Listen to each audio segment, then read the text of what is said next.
Hey guys, welcome back. I hope you are having an amazing day. Let's get right into the stories. The first one is an entitled People Story. My name is John Matthews, and my family has owned a 500-acre farm just outside of town for over a century now. It's been passed down from generation to generation ever since my great-grandfather first settled on this land. Through the ups and downs, we've managed to keep the old homestead going as a working farm. That all changed the day my sister-in-law Karen married into the family 5 years back. Even as a young girl, Karen always had a selfish streak. She was used to getting her way and threw tantrums if she didn't. My brother Adam truly loved her though, despite her fits of entitlement. So when they got hitched, we welcomed her into our family with open arms. Little did I know the havoc she would soon wreak. At first, Karen just made casual comments about how we ran the farm. Mind you, she'd never worked a day out in the fields in her life, yet she acted like she knew better than me or my father who'd managed the land for decades. We smiled and nodded, not paying her much mind. But before long, she got more vocal with her so-called advice. "John, you should really rotate those crops more often," she'd lecture.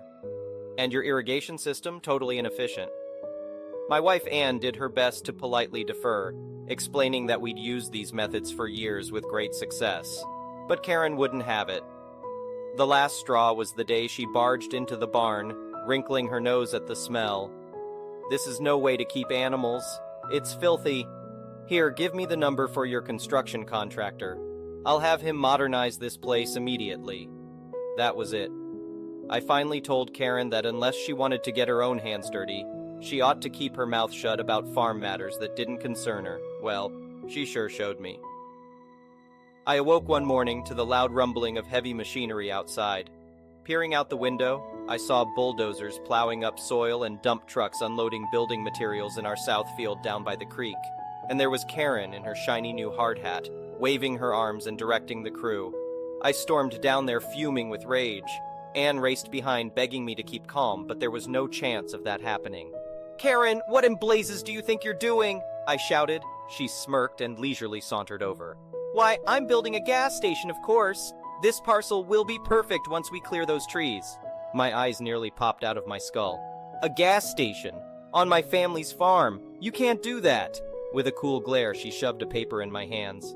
"Actually, I can. See, this contract here states I legally purchased this section of land from you last month." I looked over the document and could immediately tell it was a fake. My signature was forged sloppily, and half the details were inaccurate. "This isn't legal, Karen. You forged my name. I never agreed to sell." She feigned offense. "How dare you accuse me of such a thing? This is signed fair and square. Maybe you just forgot." She tried to snatch the paper away, but I held tight. "Anne, call the sheriff," I bellowed. By now, a crowd of workmen had gathered, gawking uncertainly. Within 15 minutes, Sheriff Palmer arrived and I showed him the bogus contract. He confirmed my signature was forged and the sale terms were bunk. 2 deputies marched over to Karen and cuffed her hands behind her back. "This is outrageous! I'll have your badge for this!" she screamed. "My lawyers will take you for every dime, John. You'll regret this." I simply waved as the squad car pulled away, a shark grin on my face. Anne squeezed my shoulder, equally relieved to have Karen gone. Over the next few months, I worked closely with my attorney to build an ironclad case against her. We sued for damages, trespassing, construction violations, and forgery. Karen tried every trick, stalling and countersuing, but the judge saw right through it. In the end, I won a hefty financial reward, and Karen got sentenced to 3 years in prison for her deceitful crimes. My fields now have returned to their pastoral splendor. Anne and I stroll through the tall grass and breathe easy, enjoying our walks even more without the specter of Karen looming. Our farm is back under the family's full control, safe from the clutches of that delusional, entitled menace. As I gaze out across the rolling acres, I know my ancestors would be proud that justice has been served. With Karen behind bars now, the future looks bright and peaceful once again. The next one is a pro-revenge story. About 8 or 9 years ago, I worked retail in a small outdoor goods store. 6 members of staff small. Ski stuff in the winter, camping, hiking in the summer. I wasn't passionate about it, but a job's a job. The woman who hired me left pretty soon after I started. She got a job that was in the field of her degree, and she left the store in the care of the supervisor at the time, Lauren. Lauren was the kind of girl we have all had the poor fortune to deal with at some point. Irresponsible, held power over you when it suited her, and tried painfully hard to be your best friend the next. Annoying at best as a supervisor, but abusive with her power as a manager. She started by changing people's shifts so she was never in the store during peak hours. She'd take the easy shifts when the store was dead, and would spend her time hanging out in the back office doing important paperwork, Reed sitting on her phone or reading a magazine. Then she'd start hiring her friends as and when they wanted to work. The staff ended up turning into a conveyor belt of Hot Topic wannabe models. A few of them were okay, but I remember one of them working a night shift, covering a close for Lauren, and closing early, emptying the till, and never being seen again. Lauren later said she'd only known him a week before hiring him. The worst thing she did, though, was abuse the 3-month probation rule. Off the top of my head, they went through 8 different members of staff over the course of 5 months. That might not sound a lot, but in a store of 6 employees, it wasn't a small amount. A member of staff would be hired and would be doing great, and then all of a sudden, "I'm sorry, we don't need your services anymore," and they were gone. "It's just not working out." Vanished. "I just don't think you're the right fit for this role." Disappeared. No notice period. Nothing. Just gone. I found out during one of her please like me spells that the area manager hadn't actually promoted her to be a full manager yet. He wanted to make sure she was the best option for the role. She basically thought that as long as no one else lasted long enough to shine better than her, she'd get the manager role and all perks that come with it. We then hired a woman called Kirsty, who was in her mid-late 30s and was a great person. Enthusiastic, a team player, great with customers. I mean, pretty much exactly what you want in a manager. However, when it was just me and Lauren would go off on how she doesn't like Kirsty, how she was thinking about getting rid of her unless her attitude improved, etc. And I decided to step in. I got my phone and hit record as Lauren went on another rant later on. "Here's the thing Kirsty doesn't get. I'm in charge. I can fire whoever I want. To be honest, I wouldn't be surprised if I was taking over from that fat bell end of an area manager we have now in a year, etc., etc." I just let her talk, only responding with "Really? Oh yeah?" That night, I sent the video to Kirsty, telling her to make sure she was on her best behavior, but she ended up taking the issue up with the area manager. He came to the store, called Lauren out, told her that in the time she'd been in charge, the store had lost somewhere in the region of $15,000, $20,000. They had to get the police involved against her friend who stole from the tills, and our store, for some reason, had one of the highest turnover rates in the country. He fired her on the spot, Kirsty ended up taking over as manager, and the store finally started turning a profit. The next one is a petty revenge story. I knew exactly who it was. She was the only one who had seen where I put them. This woman was a pain, opinionated, gossipy, lazy, and just all-around drama. I'll call her Karen. I knew if I approached her, she'd deny it, get all butthurt, and make a scene, so I let it go. One morning I took a personal call and was away from my desk for about 30 minutes. When I returned, a new package of cookies I had brought that morning had been opened and was 4 cookies short. She must have watched me leave and come by while I was outside. Until now, she had just taken a few out of what was already open, but she'd graduated to opening boxes. The audacity! I took a sheet of white paper and wrote in big black Sharpie letters, "Karen, stop stealing from me, you fat, entitled person. I've got you on video. Don't make me take it to HR or put it on the internet. Shame on you." I taped it over the food so she would see it as soon as she slid the door open. Once she saw the note, Karen would have 2 choices. 1, admit she was caught. 2, pretend she hadn't seen it. The problem was that Karen did not like being called out, and I knew it would kill her to stay quiet and pretend like she didn't see me calling her a fat person. The next morning, I walked by Karen's desk like normal and said hello. She refused to look at me. Me, "Good morning, Karen." Karen, grunts hi. I stopped in front of her desk and made a face of fake concern. "Everything okay?" Karen turned her chair toward me, and I knew she had seen the note. I could see it in her eyes. She loathed me for calling her out, and she knew that unless she admitted to it, she couldn't say a damn word about it. I smiled broadly. "Karen, I'm great. Insert sarcasm here. Thanks for asking." I got to my desk and opened the drawer. The note was still there, but my food had not been touched. She hated me after that and would badmouth me to anyone willing to listen. The thing was, she could never quite explain or give details as to why I was such an idiot, as she claimed I was. I didn't care. My snacks were safe. The next one is a malicious compliance story. This happened a couple of years ago in December 2019. I got a job at a higher-end grocery store in the area as I was planning on saving for when I started college in the fall of 2020. The store has all kinds of different departments like a market cafe, pizza sub shop, cheese, etc. I aced my interview and was hired in the bakery department specifically for breads only. That'll be important later. The first 4 months were a breeze, but after COVID-19 ramped up, my doctor put me on leave until August. When I returned, a lot of people had quit in the bakery. I was taking college classes now, so I was working night shift part-time from 9 p.m. My department manager, Hannah, informed me that they were short-staffed on nights, and I might be on my own 1 day a week. I was sure I would be getting help for the rest of the nights. Nope.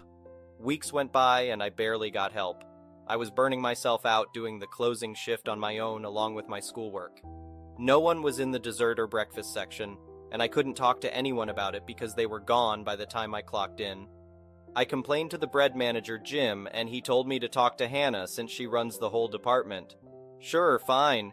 This is how the conversation went with Hannah. OP, hey, I wanted to talk to you about the workload. A lot of day shift people leave their mess and can't clean up after themselves. I have to do that and my duties, which isn't fair. Are you hiring anybody for nights? I can't keep running around and using my inhaler so much too. Hannah, oh yeah, we're having a hard time filling the night shift roles. We could always train you for desserts and breakfast. OP, that's not what I meant. I meant assistance, not more responsibility. I can't do everything in the bakery and close with only 4 hours. Hannah, well, you can figure something out. Just make sure you don't leave a mess during closing, though.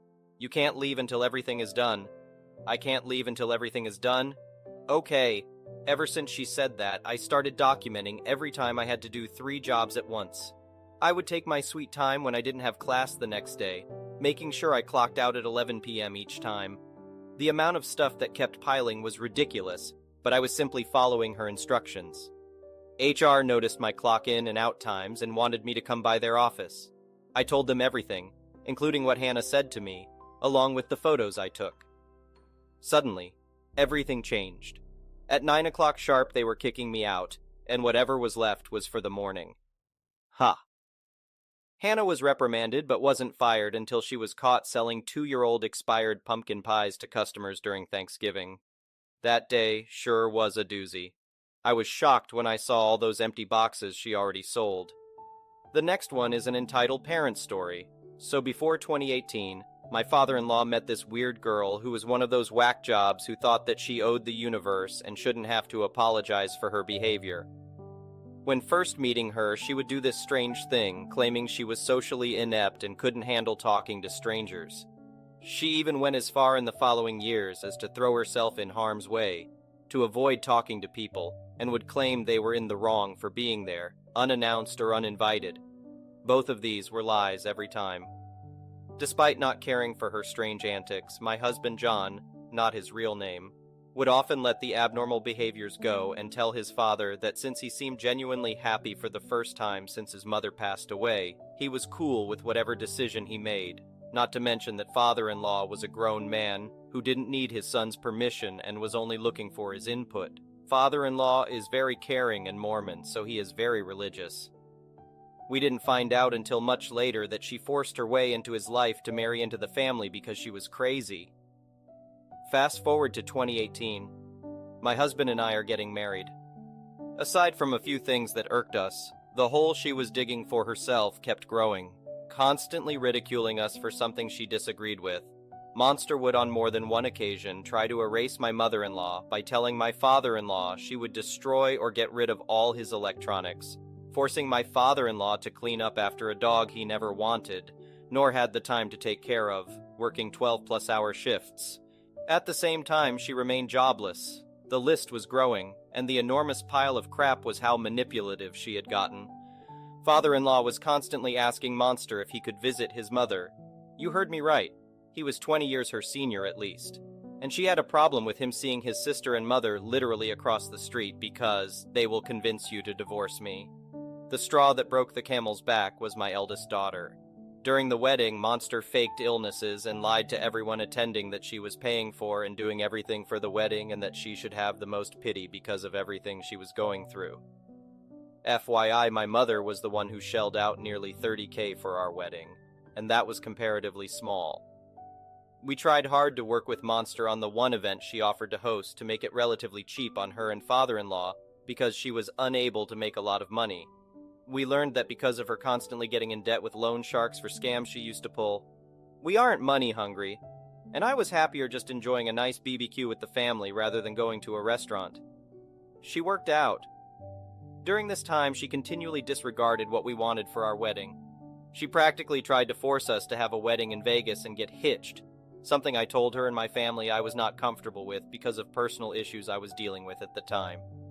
Then she had the gall to try and guilt trip us into spending our baby-making honeymoon in Florida with her family, something that we were extremely uncomfortable with, considering we had never met them before.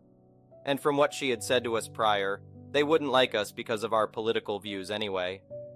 I had to tell her no, not exaggerating, 17 times, that we already paid for a spot for our honeymoon, where we could enjoy ourselves alone. She offered her medicinal weed to minors at the party, rolled down a hill of grass in the wedding dress my father-in-law paid for, and then crawled around on the ground during the reception to throw cake at a child. We still, for some ungodly reason, tried to reason with Monster for the sake of my father-in-law. But John had had enough of her. Come time after the honeymoon, we find out that I am pregnant. We tell everyone is happy, and then more drama ensues. Monster kept trying to push her views on other people, saying that we were wrong to have a gender reveal party and call our baby anything because the baby hasn't decided what gender it wants to be yet. We decided to name our daughter after my mother-in-law because it was my husband's wish, and I was more than happy to comply because my mother-in-law, to this day, is a saint, and we miss her terribly. R.I.P. Mama. So we decided to have a baby shower that aligned perfectly with mother-in-law's birthday. It was our way of celebrating old life with new life. I wanted there to be boys and girls allowed to showcase how much her family loved her. However, Monster and father-in-law planned to be out of town, never wound up going, and asked if we could do a small get-together instead. I agreed to keep the peace, but she instead went behind my back, planned out an entirely second baby shower, did not invite a single person from my side of the family, and refused to have any boys there. She even went as far as to idiot at me because my mother refused to come, and there were a few boys that I invited that she was uncomfortable with coming. Things got worse when closer to delivery. She was offended that I did not want her in the delivery room because I had preeclampsia, and she was used to making my blood boil and spike high with her antics. I politely told her the only ones allowed in the room were my husband and mother, and she claimed she would impersonate a doctor and sneak into my room. Thankfully, that was shut down quickly, as if I wasn't already dealing with a ton. Next, she caused drama in the waiting room the entire time I was in labor, claiming, "Why did we even come if it was going to take so long? I have better things I could be doing." Then after the fact, she made a disgusting comment that made John angry. I don't know how it happened, but some of my DNA got into this baby somehow. She was not blood related to any of us. And it upset my husband that, like with many other things, she kept making everything about her and not about our baby. Needless to say, after all the hell Monster had put us through, her constantly lying about her medical history made us wary of her actions. Their house was always covered in dog poop and piss because she refused to clean it. I will vomit at the smell of it, and said she was prone to fainting spells and could die any day without warning. John and I were not okay with this woman ever being left alone at home with our baby. She even commented about giving my baby things to keep her calm on more than one occasion, and how she felt uncomfortable letting any boys near my baby because I don't know what triggers boys to become pedophiles, including John and father-in-law. Yeah, a real piece of work. So finally, after one too many incidents, we tell her off and inform Monster and father-in-law of the ground rules we have set. She flips out and calls us the a-holes for keeping her grandbaby away from her, even though she was the one who cut contact. My exact words to her were, If you still want to make contact with your grandbaby, we don't mind meeting in an open public space of your choosing where she won't be affected by whatever is giving her hives in your house. And her reply was, no, I can't bond with something being dangled above my head like a carrot on a stick. John saw red. He wanted to cut Monster and father-in-law out of our lives for good. I managed to calm him down enough to try and keep father-in-law in the loop, considering she was very clearly manipulating him to this point. There is so much to it, but basically, after many threats to our lives, where she said, you have no idea what I'm capable of. I will do whatever it takes to get my way. And at one point, threatening to hurt my husband if he didn't comply with her views, we blocked her on all forms of media. Her response was to use her secondary account to message him and say, blocking me? Oh, so mature. And we blocked her again. We even threatened legal action because she constantly texted us through father-in-law's phone. It was easy to know who was talking based on vocabulary. And in the end, it was hilarious when she and father-in-law tried to press the grandparents' rights on us. All I had to say to that was, let's see what the courts think about your wife illegally growing marijuana in the basement, leaving disgusting dog feces all over the house for 12 plus hours until you get home, an aggressive dog that will eat the back of your skull, her constant abusive and neglectful behavior, and her constant medical problems, which include fainting and death at a moment's notice, and see if she is still capable of suing for grandparents' rights in that home. Newsflash, she doesn't have a case. We are a loving family that has tried everything to include and deal with her childish and obnoxious behavior. But she has shut us out. Now we are done. Since around 2020 to 2021, we have been rid of her, and officially she's gone. So party. And to anyone with a similar problem with these monsters, do not be afraid to say no. Record their neglectful behavior and seek professional help against them.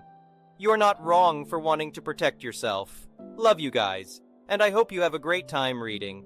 Thank you for watching.